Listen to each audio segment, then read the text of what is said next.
Allez, venez, on parle de cinéma.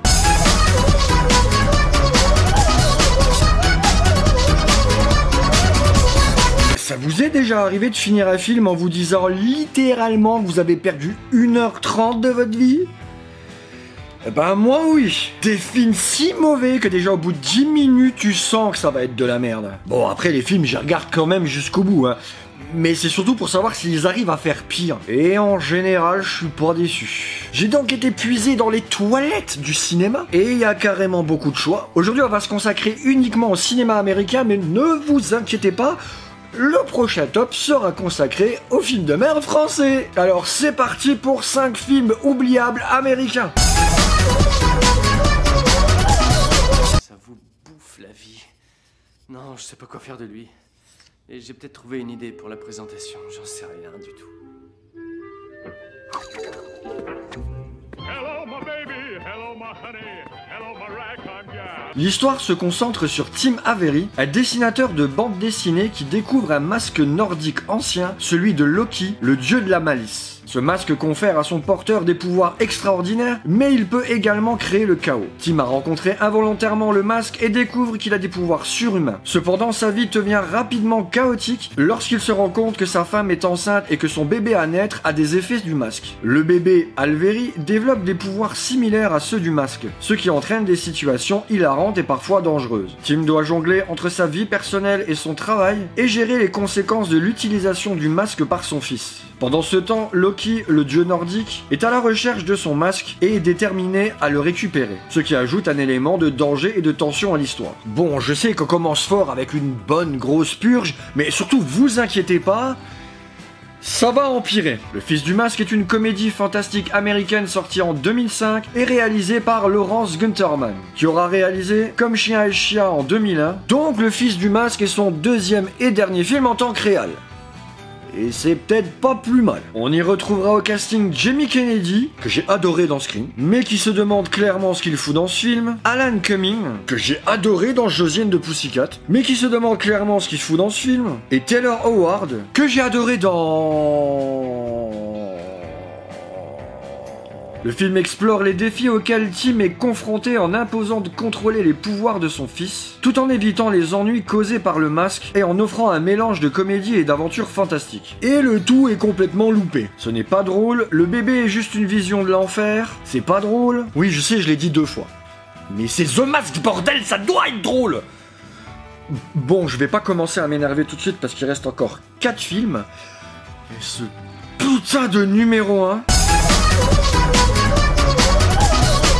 Une éclipse solaire est provoquée par le passage de la Lune devant le Soleil. Exact. Depuis la nuit des temps, les éclipses ont toujours fait l'objet de superstitions. On y voyait un signe d'apocalypse. En Inde, par exemple, l'éclipse était attribuée au démon Raoult, qui venait dévorer le soleil. Le film suit les aventures de Goku, un lycéen qui découvre qu'il est l'héritier d'une lignée de guerriers protecteurs de la Terre. Lorsque son grand-père est attrapé par Piccolo, un être maléfique, Goku doit se lancer dans une quête pour retrouver les 7 mystérieuses boules de cristal, les Dragon Ball, qui peuvent accorder un souhait lorsqu'elles sont réunies. Accompagné de ses amis Bulma, Yamcha et Maître Roshi, Goku doit apprendre à maîtriser ses pouvoirs et son ki pour affronter Piccolo et empêcher sa quête de domination mondiale. Le film mêle arts martiaux, combats spectaculaires et éléments de fantasy, alors que Goku cherche à protéger la Terre en rassemblant les Dragon Ball avant que Piccolo ne parvienne à les utiliser pour assouvir son sombre dessein. Dragon Ball Evolution est un film américain sorti en 2009 et réalisé par James Wong, à qui on doit entre autres Destination Finale en 2000 ou The One en 2001. On y retrouvera Justin Chatwin, qui ne fera plus de gros films après Dragon Ball, ce qui est d'ailleurs le cas de la majorité des gens qui ont approché de près ou de loin ce film. On notera quand même la présence du légendaire Chow Yun-fat, qui ne pourra même pas sauver le film tellement on lui a écrit de la merde. Le film sera un échec critique et commercial. Alors commercial, pas trop non plus, hein, parce que tous les gens qui rêvaient de voir des combats de Saiyan sur l'écran se sont déplacés pour aller voir le film. Enfin, les premières semaines. Puis après, ils ont commencé à parler. Le film n'aura évidemment jamais de suite, même s'ils ont tenté le coup avec une scène post-générique. Ouais, ils se sont vraiment dit à un moment que les gens allaient aimer le film, quoi. C'est fou, non ?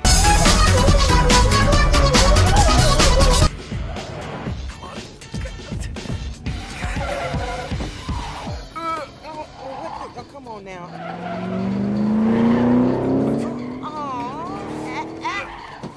What the hell are you doing? Le film suit Belle Williams, une cascadeuse de talent qui travaille comme chauffeuse de taxi à New York. Un jour, elle rencontre un inspecteur de police, Andy Washburn, qui a perdu son permis de conduire et doit se servir d'elle et de son taxi pour rattraper un gang de braqueurs de banque dirigé par un criminel français nommé Vanessa. Andy et Belle forment un duo improbable. Elle maîtrise les performances de conduite, tandis qu'Andy tente maladroitement de diriger l'enquête depuis le siège passager. Ensemble, ils se lancent dans une poursuite effrénée à travers les rues de New York pour arrêter les criminels avant qu'ils ne commettent leur prochain méfait. Le film est une combinaison d'action, de comédie et de moments palpitants, alors que le duo improbable tente de déjouer les plans du gang et de sauver la ville. Et c'est la bouse numéro 3. New York Taxi est une comédie d'action américaine sortie en 2004 et réalisée par Tim Story, le mec qui a fait les 2 premiers 4 Fantastiques. Déjà tu sens le gros réal là. Le film est bien évidemment un remake de notre bon vieux Taxi avec Samina Seri et Frédéric Diffenthal. Et si la version française n'était déjà pas une lumière, là c'est clairement pire. On y retrouvera Queen Latifah et Jimmy Fallon dans les rôles principaux. Casting soigné. New York Taxi a reçu des critiques assez mitigées à sa sortie en 2004. Bien que le film ait été apprécié pour ses scènes d'action et son côté divertissant, il a souvent été critiqué pour son scénario prévisible et ses personnages stéréotypés. La plupart des critiques ont estimé que les scénarios étaient assez faibles, reposant sur des clichés et des stéréotypes de genre. Le film a été jugé prévisible avec une histoire peu originale, ce qui a souvent nui à l'expérience globale du spectateur. À oublier si vous l'avez déjà vu, et pour les autres, passez votre chemin. Il a trouvé moyen de s'emparer de son arme. Ah oui, hein? Alors montrez. Quoi?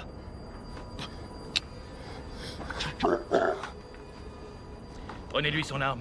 Monsieur, je pourrais me faire descendre. Bien sûr, vous pourriez, oui, comme moi, me voir pousser une autre jambe. Monsieur... L'histoire se déroule dans un futur où la Terre a été envahie et dominée par une race extraterrestre redoutable appelée les Psychlos, dirigée par leur chef Terl. Les humains ont été réduits en esclavage et vivent dans des conditions primitives. Le personnage principal, Johnny Goodboy, Tyler, fait partie des humains qui se rebellent contre l'oppression des Psychlos. Il découvre un moyen de s'organiser pour lutter contre ces envahisseurs et libérer la Terre de leurs entreprises. Johnny entreprend un voyage pour récupérer des connaissances et des technologies anciennes, ce qui lui permettra de diriger la révolte humaine contre les Psychlos. Je sais même pas quoi vous dire là.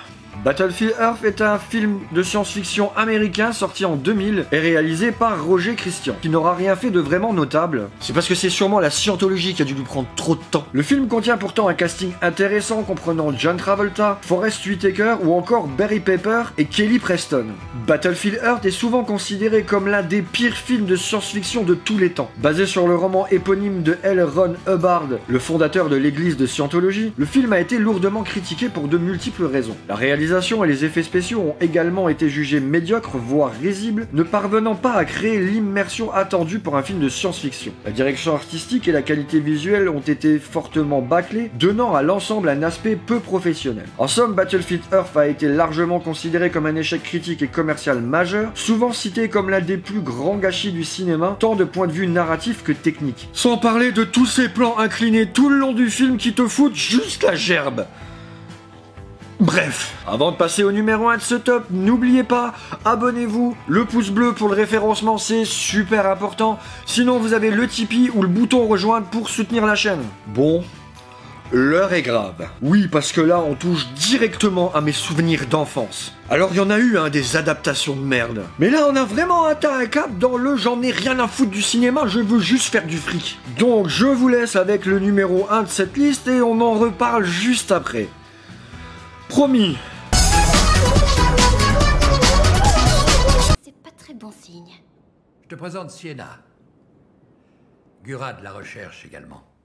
Ta mission est de la protéger. Je sais me protéger toute seule. Pourquoi j'irais risquer ma vie pour protéger une gosse de riche? Parce que notre petite Sienna chérie est la réincarnation de la déesse Athéna. Papa. Sienna est une jeune fille peu ordinaire puisqu'elle est l'incarnation de la déesse Athéna. Un soir, elle a une vision. La déesse en danger provoque la désolation autour d'elle à l'aide d'un gigantesque pouvoir. Jugé trop grand entre les mains d'une adolescente, une organisation cherche à s'emparer de la jeune fille. Pour empêcher cela, son père part à la recherche d'un homme capable de la protéger au sein de sa garde. Il finit par débusquer Seiya, un jeune garçon qui gagne sa vie dans des combats clandestins, tout en cherchant sa sœur disparue depuis plusieurs années. Ce dernier semble être la pièce manquante capable de protéger Sienna et le monde s'il accepte son destin au sein des Chevaliers du Zodiaque. Reste calme. Reste calme. Les Chevaliers du Zodiaque est un film américano-japonais sorti en 2023 et réalisé par Tamaz Bakinski, un mec qui aura surtout fait du court-métrage. On y retrouvera Makenyu, qui interprète actuellement Zoro dans la série Netflix One Piece, et qui a déjà une belle carrière derrière lui au Japon depuis 2015. Et pour avoir des noms connus, ils ont mis Sean Bean et Famke Janssen. C'est pas sympa de faire tomber les copains. Le film est une purge absolue, l'histoire n'est en rien respectée, les combats sont moches, les effets spéciaux loupés et les armures ridicules. Vous le sentez que je l'ai aimé le film, hein. Les producteurs avaient parlé à l'origine d'en faire une saga de 6 films, mais vu le flop critique et commercial que le film a fait, il y a peu de chances de voir arriver les suites. Et nous allons croiser les doigts bien fort. Les Chevaliers du Zodiaque est clairement mon animé préféré depuis que je suis gamin, et le voir se faire traiter avec si peu de respect m'a clairement touché. Maintenant vous comprenez sûrement pourquoi j'ai mis Dragon Ball Evolution en 4ème place et non en première, parce qu'au moins Dragon Ball Evolution c'était mauvais, mais au final ça reste quand même un peu drôle à regarder. Là pour les Chevaliers du Zodiaque c'est tout simplement un viol pur et dur de la licence. Si vous êtes encore là, tapez Chevalier dans les commentaires, et surtout n'oubliez pas le pouce bleu, abonnez-vous pour le référencement, c'est super important, et sinon vous avez le bouton rejoindre ou le Tipeee pour soutenir la chaîne, et on se retrouve bientôt. Ciao!